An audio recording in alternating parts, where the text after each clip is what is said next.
Welcome to Vitality Made Simple.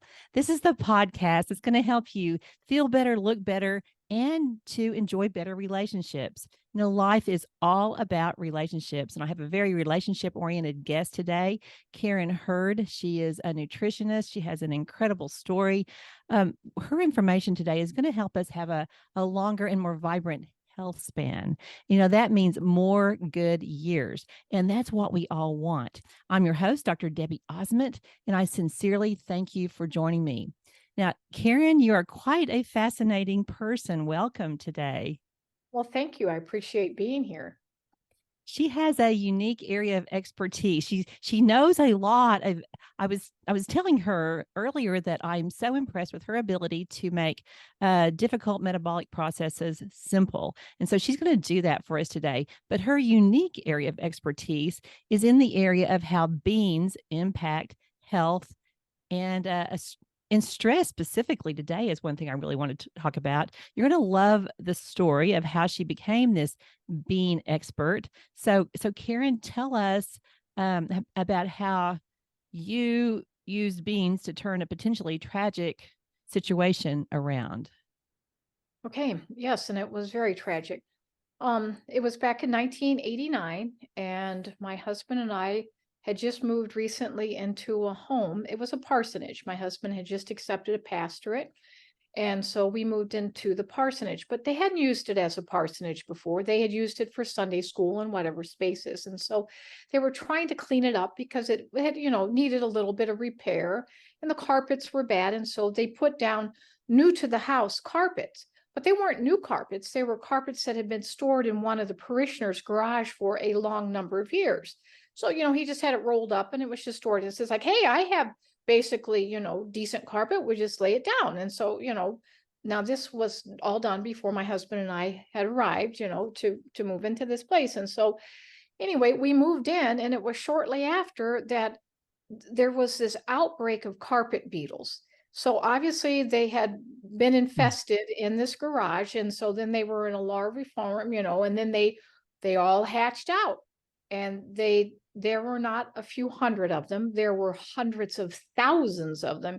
You couldn't kill them fast enough, vacuum them up, smash them.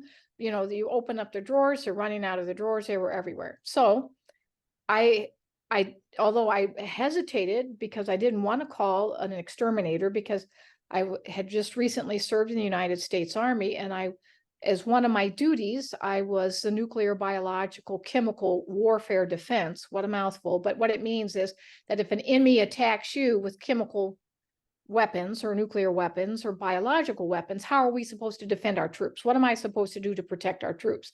And that type of, and so I had been training 500 troops for years and how to protect themselves. And so I knew the dangers of chemicals. And so I knew that that's what they would use to have to kill these carpet beetles. And so, but we were overrun. The bugs were winning. The bugs were on the march. And so they were winning. So I called the local exterminator, and they came out and they sprayed. Of course, we left the house, for the hours they sprayed. We left the windows open, all the precautions you take, and we came back home.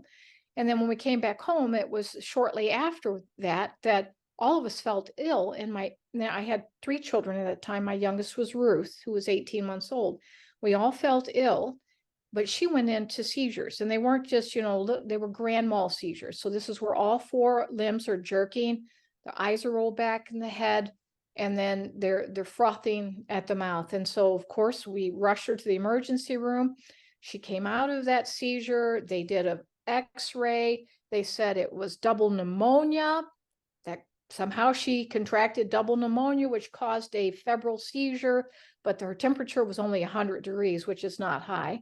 And then, so they said, well, just go, but, we'll put her on antibiotics. And, they kept her until her lungs were clear. And then we went back home, and all this time I'm thinking, I kept saying, did this spray? I mean, this is a direct association. We had our house sprayed for bugs.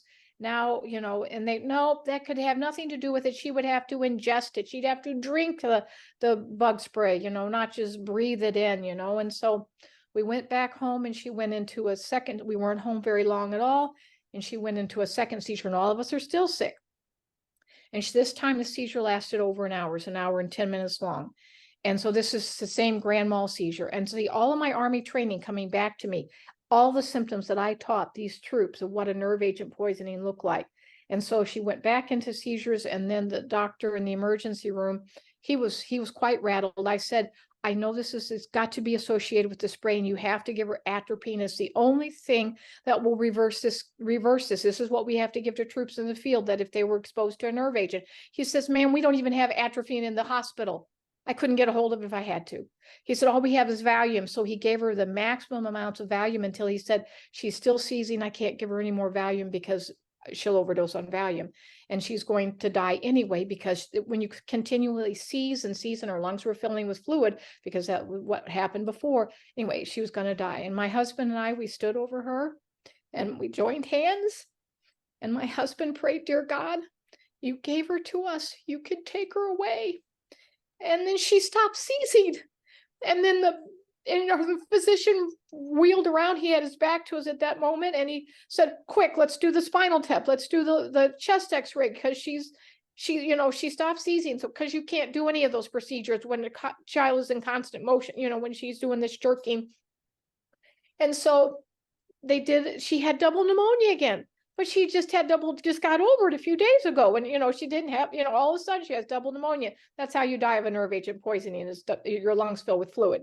Double pneumonia again. And then so I said, I want to be transferred to St. Louis Children's Hospital. We were living in Granite City, Illinois at the time, and we were at a local hospital there. And I said, I need to go to a bigger hospital, because this has to do with our house being sprayed. They said, ma'am, we don't think that's it, but yes, we'll transfer you to St. Louis Children's Hospital so they can see why your child is having seizures. I arrived at the hospital in St. Louis Children's. They did all of their testing except the one test I asked them. I said, please run a cholinesterase level. That will tell us whether she's been poisoned or not. And I am not kidding, Debbie. There were 9 neurologists on her case, the top neurologists in the country working for St. Louis Children's Hospital. And they sat me down in Ruth's hospital room. I will never forget the day. And they all looked at me and they said, Mrs. Hurd, you are barking up the wrong tree. Drop it. She was not poisoned. She had a febrile seizure. Her lungs were filled with fluid because she has pneumonia. She had a febrile seizure. She will be on phenobarbital, which is an anti-seizure drug, the rest of her life. And forget this, drop it. I said, just do the cholinesterase level. It's a simple little blood draw. Nope, there's no need to do that. And sent us home, back to the same house, the same, with the bug spray in the carpet, and we were not home long. And I'm holding Ruth on my lap. And I look at her eyes, and her pupils went to pinpoints. That's number 1 sign of nerve agent poisoning. She had the slight cough. That's a nerve agent poisoning symptom. She had the diarrhea, which is a nerve agent poisoning. I mean, I taught these to the troops all the time. These are the signs you look for nerve agent poisoning. The only thing she didn't have this time were the seizures, because she was on huge doses of phenobarbital to keep her from seizing. And I thought, she's not seizing. So what I will do when she's getting sleepy, almost going to an unconscious state. So I'm thinking she's going to fall asleep. I will lay her in her crib. I will come back in a few minutes to check her, and her lungs will have filled with fluid and she will have suffocated to death. I am not going to do this. I don't care how many 9 top neurologists in the country tell me that I don't know what I'm talking about. And so what I did is I took Ruth and my other 2 children by the hand, and we marched across the street to the church, and we did not return to that house. We lived in the church nursery for several weeks, and eventually the church put us in a hotel room, and I started to call every single poison control center in the United States of America. Everywhere, any big thing, I just would go from poison control, and that we don't know what to do. We've never heard of it before, And by this time, I'd already called the exterminator and said, "What did you spray?" It was Dursban 2E, and I said, "How does it work?" "Well, it's a nerve agent." "Well, duh! Didn't I know that? It's chlorpyrifos is the active ingredient." And I would tell them all that, and they said, "We can't help you." And then I finally got a hold of a poison control agency in Dallas, Texas, and they said, "We don't know what to tell you. But there's a man named Dr. Sheldon Wagner who works at the university in Corvallis out on the West Coast. and he's a child toxicologist and maybe he can help you. I said, do you have his number? You know, and I'm exhausted by now. By that, you need to know too that I was carrying a child and I was already starting to miscarry the child. And we can never go back and say that the poisoning caused the miscarriage. I will never, never know. But you know what I think in my heart, that, you know, that happened, that poisoning also, I lost that little baby. But anyway, so I'm calling and I'm thinking, okay, I'm going to get the same routine. You know, you get the receptionist. I'm sorry, he's in a class or he's busy. You know, you can never can get to the person you want to get to. But no, the receptionist said, well, no, Dr. Wagner's available right now. You can speak to him. I'm like, thank you, God. Thank you. And so he got on the phone. I told him the whole story. He said, absolutely, she could have been poisoned. Why hasn't your pediatrician done a cholinesterase level? I said, I've asked, but they refuse. He said, give me his number. So I gave him his phone number and he says, and has the carpet been tested? I said, no one would test it. There's a lab in St. Louis that said they could test for the levels of this Dursban 2E, the insecticide that they used. I said, but they cost $7,000 for them to recalibrate their instruments. And my husband is he's just a brand new pastor in a very tiny church. And we don't have that money. We don't have any money. I mean, we're spending everything on medical bills. And so we had no money. And he said, I have a lab here at the university. I will test your carpet for free. And he told me what to do. Cut out a piece of the carpet, just cut it right out of the floor. This is what we did. And send it to me on dry ice because he says it begins to break down this particular chemical, the chlorpyrifos. It will begin to break down and it will be losing its potency. And so it'd been, several days since this had happened. Anyway, I did everything he said. Oh, and then he took the pediatrician's number and I got a call within 30 minutes of hanging up the phone with Dr. Wagner from the pediatrician, Mrs. Hurd. I got a call from a Dr. Wagner, who's a child toxicologist. And would you bring Ruth in for a cholinesterase level? Yes. Anyway, so the testing came back from the lab in the university, positive that it was over 100 times the normal and safe limit for this particular bug spray, that it was super concentrated and it wasn't supposed to be. It was super concentrated. And guess what? The cholinesterase level came back positive. She'd been poisoned.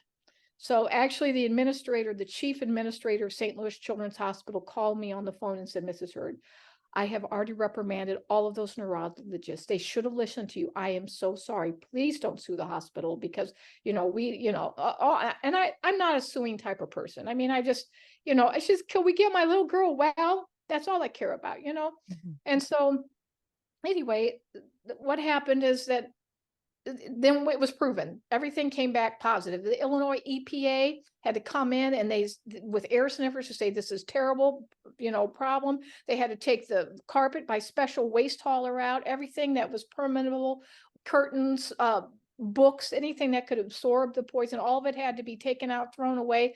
The whole house had to be scrubbed with super tropical bleach to not disinfect it, but to kill to deactivate the chlorpyrifos. Anyway, it was a mess. But in the meantime, so now I have a very sick little girl. And so now the medical society is on board and they're saying, yes, we have a problem. Her liver is compromised. Her immune system is compromised. And I said, so what do we do? And they said, there's nothing to be done. There's nothing to be done. That we can't, there's no medication to give. There's no surgical procedure to do. There's nothing that can be done. Her liver enzymes are so elevated. Her liver is going to be failing very soon and she will die of liver failure because she can't clear all this poison. And I said, please, is there anybody anywhere in the United States? So I conferred with specialists in Dallas and in Chicago and in St. Louis, and they all had the same sad prognosis. She's going to die. You need to just recognize the fact that there's nothing that can be done. And I will never forget the day I sat in that specialist office in St. Louis. And he said, Mrs. Hurd, the medical society, we have never watched a person die of chlorpyrifos poisoning, of nerve agent poisoning before, and to watch the liver deteriorate due to that poisoning. And so I'd like your permission to do liver biopsies on Ruth, on a regular basis to monitor the destruction of her liver.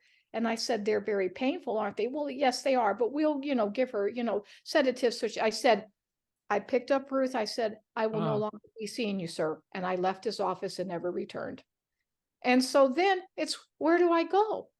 Who do I turn to? No one in the medical profession. I mean, I'm talking to the top people in the country. Nobody had an answer. What do I do? So I went home and I said to my husband, Steve, you need to take care of the children. We had 3 children. I said, you're just going to have to watch them because I'm going to the University of Washington, or Washington University, which is in downtown St. Louis. It's a medical school. And I said, I'm just going to go to the library because nobody can help me in the medical field. I'm going to at least study in the library. They'll have stuff I can read and maybe I can figure out something. I didn't know if there was anything to figure out, but what, and all I have is what I can buy at the grocery store. What am I going to do? But this was the time of microfiche. So there's nothing like, we can type in, and search on your browser for anything. So I told the librarian what I was about. I said, I have no medical degree. I don't, but I'm going to learn this language very quickly. Medical ease is what I call it, and I will learn this. And I need to know everything about liver detoxification. I need to know everything there is to know about, chlorpyrifos, nerve agent poisoning. And so she helped me gather all the microfiche together. And then I started reading all these articles, which one article would refer to another. You've seen these scientific articles at the Oh, yeah. bottom. They have a long list of references, and then I would look up those references. Exactly. And I spent hours and days. And then I learned everything from snake oil remedies to the newest research that the National Institutes of Health were doing. I learned everything. And I finally came to the conclusion and I learned a lot about what's called the enterohepatic recirculation, about how we recycle toxins and we recycle bile, and the toxins are in the bile. That's where I learned that. And I thought, if I could just get that to be excreted out of her body and not let it recycle, then maybe we could get all of that chlorpyrifos gone, and it has a half-life and everything, but half-life means only half of it's gone, the potency of half of it.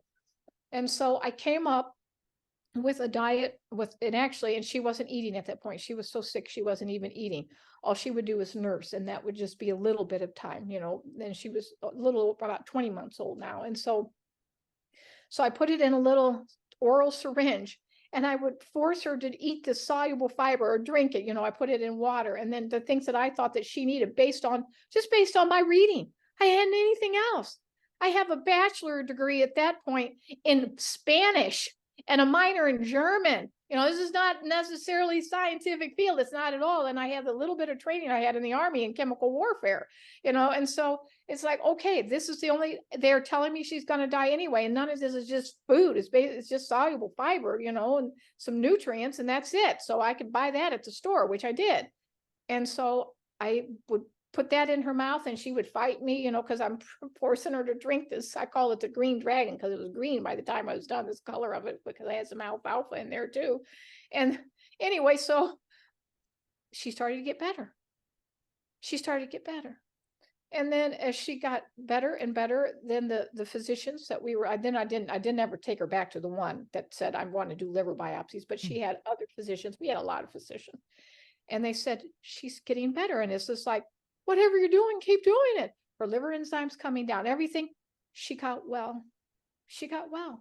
And so at that point, I was just delighted that my daughter was well. But then I started to receive phone calls. Karen, I heard that I read the article in the newspaper, a little girl supposed to die lives.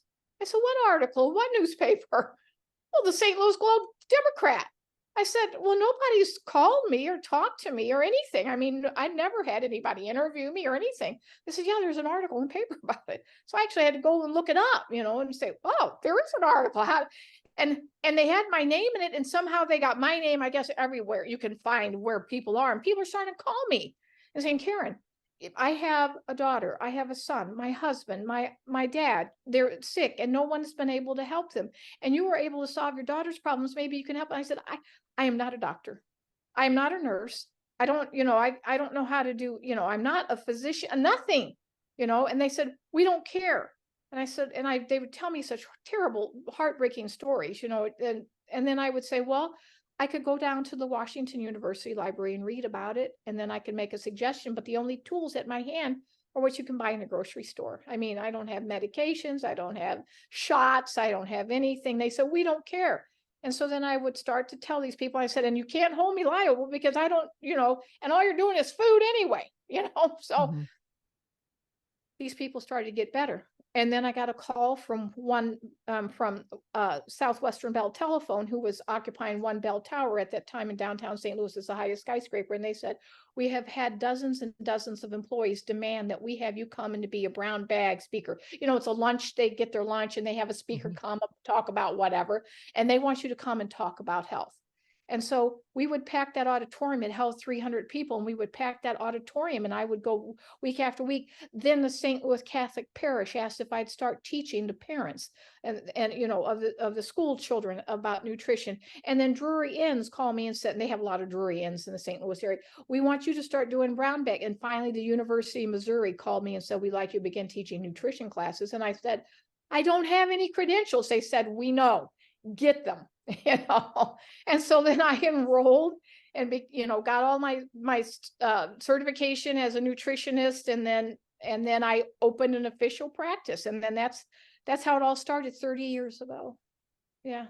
Well, when you said Ruth, I just smiled because I dealt with Ruth, listeners, to schedule this with Karen. And so to think this miracle person, oh my goodness. And it's so amazing, Karen, how God uniquely prepared you with your army training. Yes. I mean, I wouldn't have known, Debbie, without that training from the Army. I would have never known to say, this is the bug spray. This is a nerve agent, and we have to pursue this. Ruth would have right. just died, and we would have said, oh, well, she had pneumonia and she died of a febrile seizure Yeah. with the pneumonia. Yeah. You would have just accepted it. I mean, I oh would my have. goodness. I would have. And so this is God's God's work in my life and in Ruth's life. And yes, that Ruth you're talking to. Anybody ever deals with my practice, they'll say, I talked to Ruth. That is the Ruth. And I call her the girl who lived. Yes. She's a girl Yes. who lived. No, that story is just beyond incredible. And also, it tells me what we talk about a lot on Vitality Made Simple is that, you're your own best doctor. You have to be your own best doctor. And, it's just the way it is now. And it's really the way, that for centuries, I mean, God has given us so much medicine in food and herbs and plants that a lot of knowledge that people used to have. And now we've given it up, but we're not giving it up. You're teaching us how to detox correctly. I mean, am I? That's the Yeah. that's the You, area you, we're headed yeah. down Mhm. today is detox, and specifically in the area of stress. So Karen, you used beans, soluble fiber. I guess there were other things in the green dragon, but this was so fascinating when I first heard you because most people avoid beans when they have bloating gas. And, there's been a jillion jokes. In fact, I've had a few lunches with principals in junior high for telling those jokes and about gas. And so, so you're going to give us an incredible perspective today. Boy, buckle your seatbelts, listeners. This is super duper. So start telling us how beans help reduce stress. We live in a stressed out world. We need this information, Karen. Yes. When we're under stress, we have to make stress hormones to deal with it. That's just the way we're wired. And so the stress hormones are called epinephrine and norepinephrine. We know them collectively under the name of adrenaline. And so we will produce adrenaline. We all know that when you have to get something done and you're exhausted, all of a sudden you have this rush of energy because you got a boss yelling at you or you have a time or whatever, and you rise to the occasion. How were you able to rise to the occasion? Through adrenaline. And people rely on adrenaline all the time. They get up in the morning, they're tired, they have to face work and whatever it is. And what do? The first thing they do is they have a cup of coffee. What does coffee do? Because coffee has caffeine. Caffeine stimulates the production of adrenaline. So then we have the get up and go. I have energy. I can do this. I can conquer the world hormone. Running on adrenaline feels great until you run out. And then you're so tired, you just feel like your legs have been cut out from underneath you. You're just, and then over a long-term chronic period, it develops into depression and then we have fibromyalgia, and then we get all kinds of different arthritic inflammatory states. And it's all because we've exhausted a gland that's constantly have to pumping out adrenaline for you. That is a stress response. And so whether it's financial stress or emotional stress, stress at work, whatever it is, you're going to have the adrenaline response. So what happens when this hormone is made?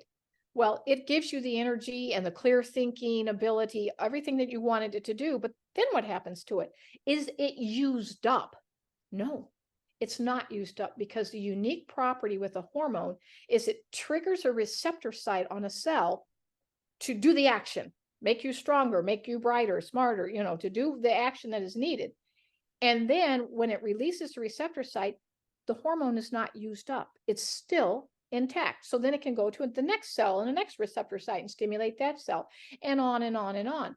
Now, your liver is responsible for clearing all hormones out of your body, all hormones, whether they're female hormones, male hormones, or adrenaline. Adrenaline is a hormone made out of those two, epinephrine and norepinephrine, that is cleared from your bloodstream by the liver. How much is cleared? Well, if you have a whole lot of adrenaline because you're all worked up about whatever you're worked up about, then you're going to be clearing more adrenaline. The liver will pull that adrenaline out of the bloodstream. Okay, now what does it do with it? Because this is an active molecule that will cause the liver to work faster and do more. It is always stimulating a reaction. So the liver says, well, we got to get it, throw it outside of the body. What is the liver's exit outside the body? Can the liver send that adrenaline down to the kidneys and you pee it out? No, that doesn't work. Can it just sort of come out through your pores and your skin and just evaporate into the air? No, that doesn't work either. The liver has to put it into something that's fat soluble, number one, because your hormones are made out of fats and it cannot mix with water. That's why they can't be excreted through the kidneys, because kidneys only deal with water soluble stuff. But the fats are making up, the oils are what's making up your hormones. And so they have to be processed by the liver. And the liver says, I have this idea. I make this digestive fluid bile that we use to break down fats, because bile is made out of fat, which is very important. Bile is made out of fat, and we use fat to digest fats. Fats can only be digested by other fats. It's through a process called emulsification.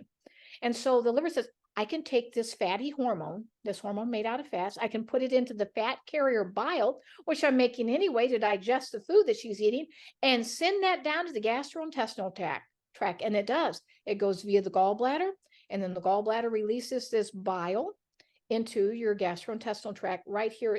I'm pointing here. It says a duodenum. This is the first part of the small colon. And then there's those hormones. And then they have a chance of exiting the body, because they'll travel through the small colon, through the large colon, and go into the toilet in the form of a bowel movement. Hooray! We throw the nasty hormones away. But there's a catch. We recycle bile right at the end of the small colon, right where it's entering the large colon. That's where all fats are absorbed. Bile is a fat. So if we absorb bile at 95%, and we absorb our bile at 95%, does that mean we're absorbing that adrenaline and those other hormones, whatever the waste product is? Are we absorbing that back into the bloodstream? What we just got rid of out of the bloodstream, is it going back into the bloodstream? It is at 95%. So 95% of your stress hormones are recycling. And so guess what happened in that time that this bile was down in the gastrointestinal tract? It's outside the bloodstream now. It's down in the gastrointestinal tract.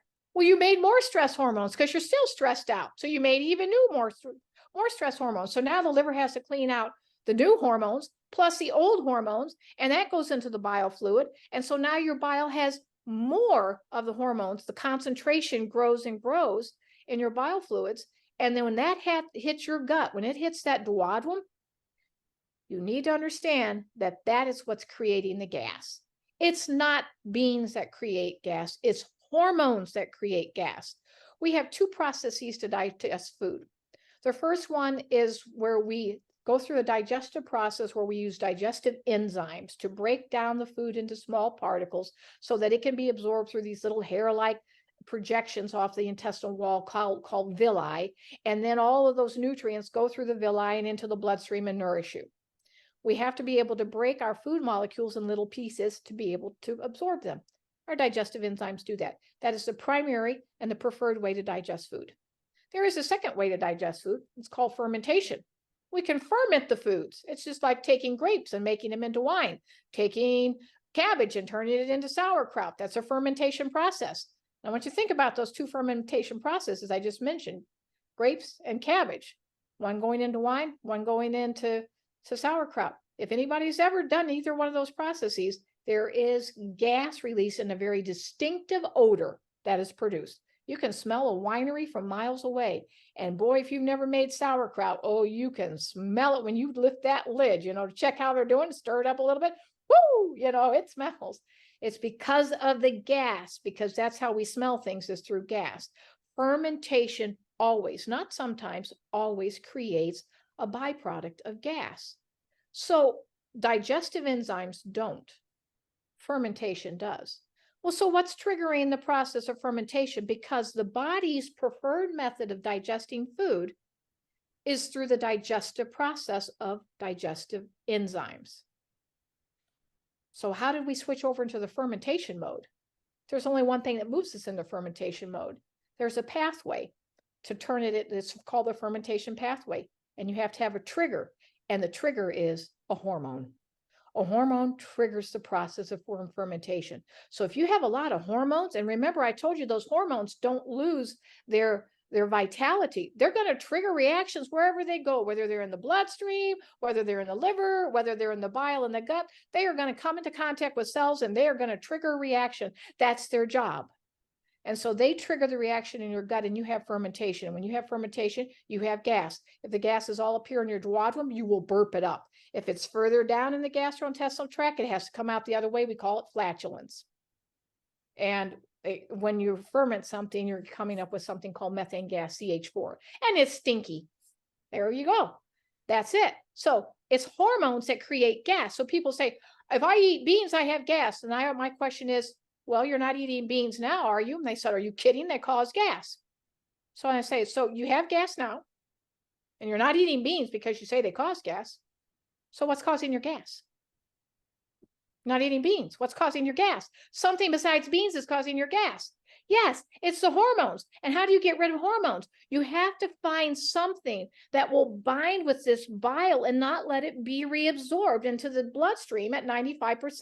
You have to get it bound up with something that has two qualities, two basic qualities. One, it has to be able to bind with bile and not become unbound, so that we have a permanent bonding with it. And two, whatever that substance is cannot cross the intestinal barrier. It has to, the only way that it can get out of the body is to be thrown out in the toilet is in form of a bowel movement.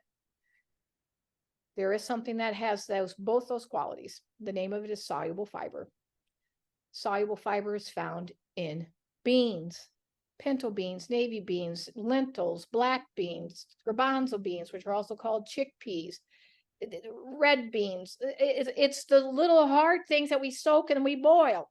Those are what these beans are. It is not a peanut. It is not a soybean. A lot of people think, oh, soybeans. No, soybeans don't. They have a tiny bit of soluble fiber, mostly oil. And so your beans have the soluble fiber. Soluble fiber is able, it's like a net.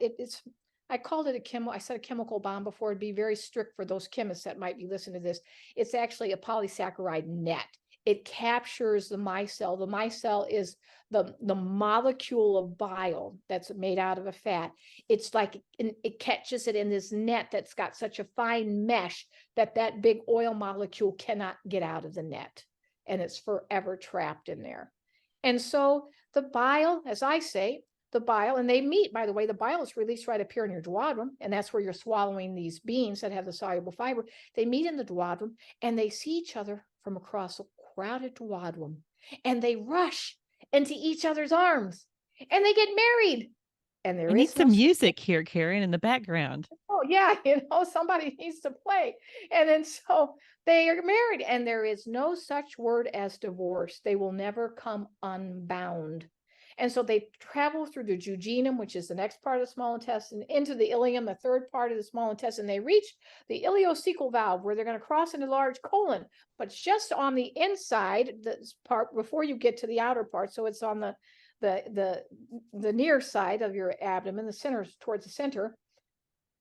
That's where we absorb fats. And the fats say, it's been really nice being married to you. I love you. I love you, soluble fiber and all that, and I love us getting married up there in the duodenum. But this is where I absorb. This is where I take out. I'm going to disentangle from you now because I have got to go, back into the bloodstream because I'm a fat and fats are absorbed here. This is what I do. And the soluble fiber says, listen, mister, I married you and there is no such word as divorce. I'm going into the toilet and you're coming with me. And so together they cross through the ileocecal valve. They go up the ascending colon, transverse colon, descending colon, sigmoid colon, and out in the toilet in the form of a bowel movement. And you just threw away that bile, and you threw away those hormones that are in that bile. And so then your hormonal levels, and when they recycle always, your hormonal levels go up. We're always worried about cancer, and these estrogen fed and these progesterone fed cancers. Why are you producing so many hormones? It's not so much that you do produce a lot of them, but at the same time, you're recycling them all the time at 95%. So you have these large amounts of estrogen that's always triggering estrogen receptor sites to create these tumors that grow. Well, why don't you just throw away the estrogen? And then you wouldn't have these tumors that grow. But you have to eat soluble fiber to do it. Well, and so much of the current research is that cancer is a fermentation problem. So, that all goes together. So, okay, so what do you recommend people do? Like, what kind of protocol, Karen? Number one, tell us how you cook your beans, what you do, and then tell us the protocol. I would think it's a start low, go slow, to get started. But what do you do? Okay. Well, first of all, we can talk about how to cook beans. And you need to know that the more a bean is cooked, the more that it's processed. And this goes against what we've been told for so long, the less processing, the better. But the more a bean is cooked, the more soluble fiber it has. It's because soluble fiber comes from the breaking down the structure of insoluble fiber. Insoluble fiber, think of the strings in celery, and like the stuff you see when you eat a lot of carrots or something, and you see the carrots in your stool and they're saying, oh, I'm not digesting my food. If you didn't chew it up with your teeth, how do you think insoluble fiber is going to get broken down? There's not a digestive enzyme that's going to break this down. You have to mash it, cook it, heat it. You got to break these molecules apart. And to do that, you cooking it, so the more it's cooked, the more soluble fiber you have. So if you have like an Instapot, or it's a pressure cooker, it's basically what that is. That will give you more soluble fiber in those beans than if you do this on an open kettle on the stove. Now you can certainly do an open kettle on the stove because that's, maybe that's all you have, and that's fine. You're still going to get a lot of soluble fiber, but you're going to get even more if you do it in a pressure cooker. And your most ones, believe it or not, are your canned beans, because those undergo the most processing, like a cannery, a bean cannery. Those are all using high pressure cooker. I mean, it makes our home pressure cookers look like little dinky things, and so they have the most soluble fiber. So any of those ways you want. But one way, a lot of people will say, well, I want to sprout my beans. I want to sprout my mung beans, and when you sprout a mung bean, then the soluble fiber in that hard bean turns to insoluble fiber. That's the plant, that's the sprout that comes out of the bean, because it can go either direction: soluble fiber to insoluble fiber, insoluble fiber to soluble fiber. So if you sprout a bean, you can eat sprouted beans, but they are now vegetables. They are not a legume with the soluble fiber content that we need to clear out the bile. It's a nice vegetable, that's great, adds bulk to your stool, wonderful, they're good for you, wonderful, but it's not going to do anything for clearing bile. Wow, that's fascinating. Well, and I've heard you talk about how when people are stressed, if they'll go eat some beans, and I want to hear the protocol, but to think that canned beans are really a great resource has to help people have less stress hearing about this. It is a great resource, Now, if they're in a sugary sauce, take the time to dump it in a calendar and rinse off the sugary sauce. Like if you buy the baked beans, that are in brown sugar and whatever else they add, rinse off the sugary sauce, because the sugar is not helping us. But you still have the bean. Say, well, they're still sweet. No, they're not sweet like in the sugary sauce. Your navy beans are what you usually have in baked beans. As far as the amounts, if you already have a gas problem, start slowly. Just start with a tablespoon and do that 3 times a day. And you'll say, well, that didn't bother me, I'm fine. Well, then do 2 tablespoons, because how are you going to get rid of that gas? It's beans that take the gas away. And they'll say, but Karen, I'm convinced, and I know that when I eat beans, I do have more gas. you already had the gas, but beans are easily fermented because they're a carbohydrate. That's what we mostly ferment is carbohydrates. And so because a bean is a carbohydrate, then it's going to ferment because there's other parts of the bean besides the soluble fiber. We have other carbohydrates in there, and fibers are called carbohydrates. I wish they never would have done that at the FDA, but they did. Someday maybe I can get that rule changed. But If anybody can do it, you yeah, can I've do it. actually thought about that. It's a state level. That's something I could work on really easy. It's federal level, then I got to get into Congress to be able to do that. But right now, we just stay in the state legislator. But anyway, so the carbohydrates are what are fermented. And so because you're eating the bean is still being fermented, but you would have fermented, it wouldn't matter. You could add a piece of bread, you could add whatever, and it's still going to ferment. So on those people that are really bad with the gas, then I'll just say, you know what? Buy some psyllium. Psyllium is the husk to the plantago seed. It is all soluble fiber. It is very effective, and it cannot be fermented. There's no carbohydrates. There's no calories there. So, and you won't get the gas from it, but you'll get the soluble fiber. So you just start slowly and you say, I'm good with that. Then go work up until you can eat a half a cup at breakfast, lunch, and dinner. A half a cup, and these are cooked beans, not, they're dry, because when they're dry and they're soaked, they swell up and they get bigger and they're 3 times as much as they were in the beginning. No, cooked, right out of the can, a half a cup. Put a half a cup of beans on your plate. You say, that's not too much. I mean, that's doable. You do that 3 times a day.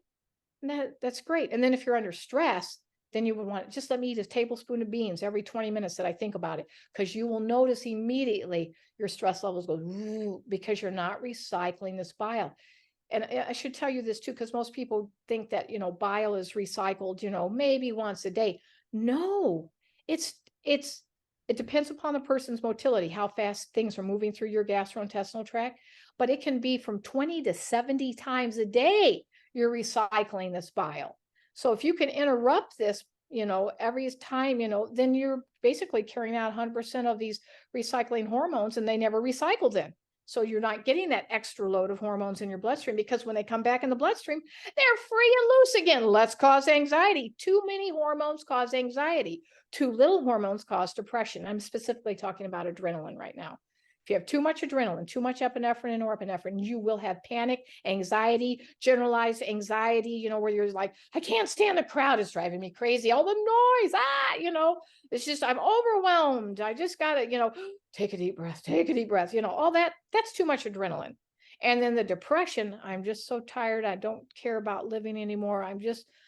There's nothing to me. I just want to lie in bed. That's too little. Well, how did you get too little? Because you've exhausted your adrenals from constantly calling for more, because of either your high stress, from your job or whatever you're going through, or because you're eating sugar, you're drinking caffeine. Those things stimulate adrenaline. So does wearing perfume and fragrance. And we're around that all the time. Mm-hmm. So, I mean, there's so many things that stimulate adrenaline production and hormones. There's other hormones besides adrenaline that they stimulate.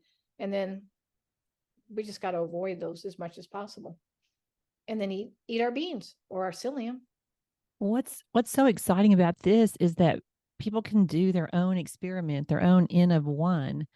So, we can try it, and there's no harm. I mean, if you're wondering about gas, you might stay away from people a little bit just to see how it goes. But it's food. It's food that our ancestors have lived on for years. I know it's what kept my grandmother alive. She just was, very poor at certain times in her life. So it was beans. She made the best beans in the world because she was so experienced at cooking beans. And so it's logical, Karen. It's totally logical. Yep. Yep. What? Oh, excuse me. Go ahead. No, a lot of people say, well, so if I just add beans to my life, is that all that I have to do? It's like, that's one of the things, but we have to get rid of these other things that are causing the stimulation. Please don't eat sweets. Please don't use perfumes and fragrances. Please don't use the essential oils, because that's just another perfume and fragrance. It doesn't matter if it's natural or not. It's still the tiny little molecules that are going to stimulate hormonal production.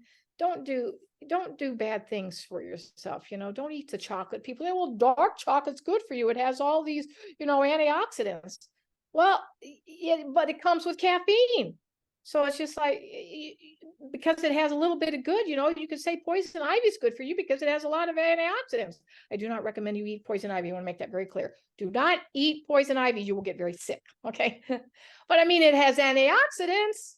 So why shouldn't we have it? So we have to be careful, to say because it has some antioxidants that we can overlook the bad things in it. So that's what dark chocolate is. So bad. Now, what other chemicals does this soluble fiber clean out? Anything that is fat soluble, anything that's fat soluble. So it cleans out perfumes, fragrances, essential oils. It cleans out lacquers.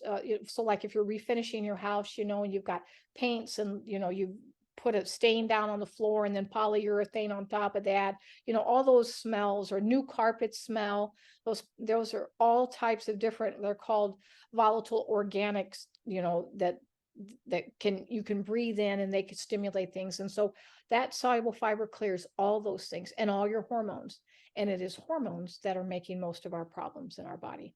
It's hormones that cause mutations because they cross through the cell wall. It's called the plasma membrane, and they are then carried right through a transcription factor. It's another molecule that attaches to it and travels right to the nuclear envelope. And that's another little inside hidden chamber inside every cell. We have a nuclear envelope. And what is hidden inside the nuclear envelope?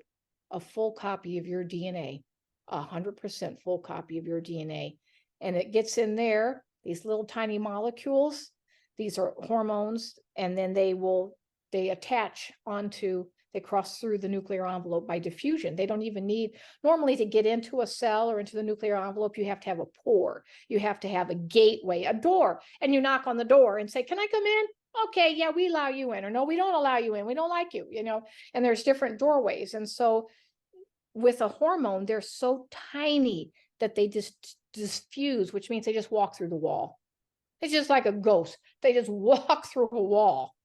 And then they can get right into the cytoplasm, which is the inside of the cell. And then they can go right over to the nuclear envelope, and they just cross through that membrane, just walk through the wall without going through a pore or the doorway.